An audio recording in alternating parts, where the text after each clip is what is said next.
20 سنة وحنا هما المشكل.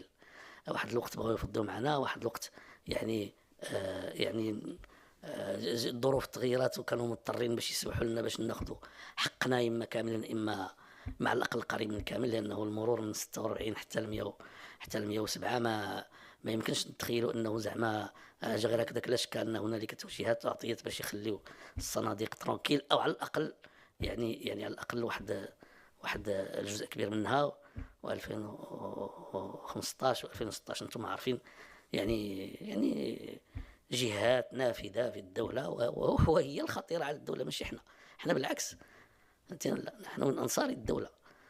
يعني حاربتنا يعني يعني بجميع الوسائل وبالمال العريض، فهمتيني ولا لا؟ وما نجحتش، ما نجحتش حتى 2021 تما نجحت في المسعى ديالها الخاطئ، لأنه